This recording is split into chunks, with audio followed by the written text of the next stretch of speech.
한국인은 행복감을 느끼지 못한다고 합니다. 조사해보면 경제력에 비해 턱없이 불행합니다. 여러분은 어떤가요?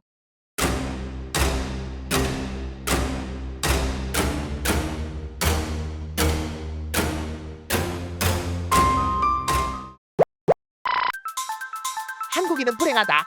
통계가 그렇게 말한다.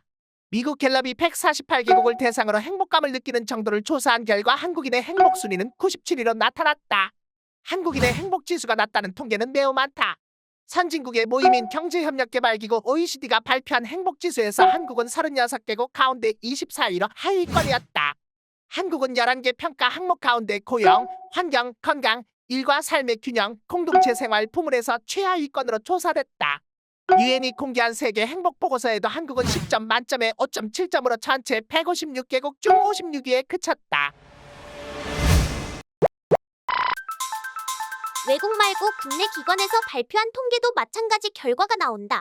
한국불교문화사업단이 조사한 자아행복지수 테스트 결과에 따르면 일상의 만족감을 느끼는 행복한 상태의 국민은 5% 미만으로 분석됐다. 약 3개월간 10에서 60대 국민 5천여 명의 데이터를 수집, 분석한 결과다. 여론조사 전문기관 포커스 컴퍼니가 전국 만 19세 이상 성인 남녀 761명을 대상으로 조사한 결과 역시 한국인은 행복지수 100점 만점에 평균 60.6점에 불과했다. 열악한 근무 환경도 한국인의 행복지수 추락의 원인으로 지목되고 있다. 한국 근로자의 근무 시간은 OECD 회원국 가운데 최고 수준이다. 대략 2000시간 이상으로 OECD 평균보다 300시간 넘게 일한다. 이 통계에는 근로시간이 짧은 시간제 근로자도 포함되어 있다는 것을 감안하면 실질 근로자들의 평균 근로시간은 더 늘어난다. 더구나 비정규직에 대한 심각한 차별은 더 큰 문제다. 언제든지 해고될 수 있다는 불안감에 시달리며 저임금을 받는데 행복할 여력이 있겠는가? 구독, 좋아요 해주세요. 갤럽의 조사 방법에 따라 어제 생활에서 다음중 겪은 것을 체크해 보십시오. 잘 쉬었다고 생각합니까? 하루 종일 존중받았습니까? 재미있는 일을 했거나 배웠습니까? 즐겁다고 많이 느꼈습니까? 여러분은 이 가운데 몇 개 항목에 그렇다 라고 답했습니까? 이 조사에서 한국인은 그렇다 고 답한 비율이 63%에 지나지 않았습니다. 한국은 세계에서 가장 빠른 성장을 이룬 국가입니다. 1977년 한국의 1인당 국내 총생산 GDP는 겨우 $1000였습니다. 2012년에 GDP 2만 달러가 넘었습니다. 1인당 GDP는 30년 만에 20배로 늘어났지만 과연 그때보다 지금이 행복하다고 단언할 수 있을까? 돈과 행복의 관계는 그리 크지 않습니다. 한국인들이 느끼는 경제적 행복과 GDP 성장률의 상관관계는 높지 않았습니다. 2003년부터 2010년 한국인의 경제행복지수와 한국의 GDP 성장률을 비교했더니 상관관계는 0.14에 지나지 않았습니다. 소득 불평등이나 양극화는 낮은 행복지수의 주범입니다. 소득 불균등을 나타내는 지니계수를 보면 한국은 1990년 0.26에서 2011년 0.29로 높아졌습니다.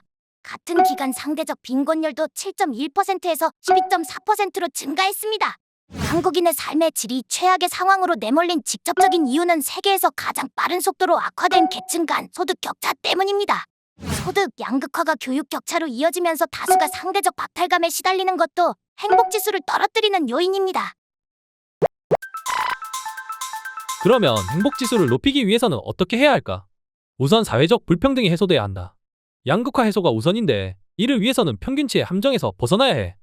평균이 높아지는 것보다 더 중요한 것은 여러 사람에게 골고루 분배돼야 한다는 것이지. 이를 위해 개인의 가치관을 바꿔 나가는 것도 필요하다.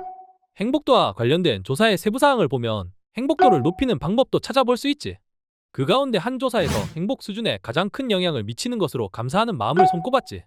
감사하는 마음이 많은 사람들의 행복지수는 그렇지 못한 사람보다 거의 2배 가까이 높았다고 해.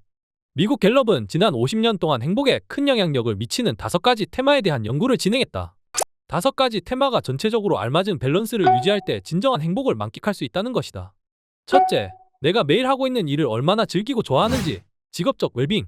둘째, 강력하고 끈끈한 인간관계가 필요하다는 사회적 웰빙. 셋째, 재정 상태를 효과적으로 관리하는 경제적 웰빙. 넷째, 훌륭한 건강 상태를 유지하는 육체적 웰빙.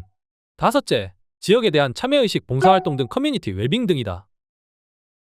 교양 플러스 AI 플러스 4차 산업혁명의 시대, 인공지능의 시대. 교양에도 AI의 협업이 필요하다. 오늘의 교양을 AI에게 물어서 더하고 AI로 상상력의 미래를 그렸다.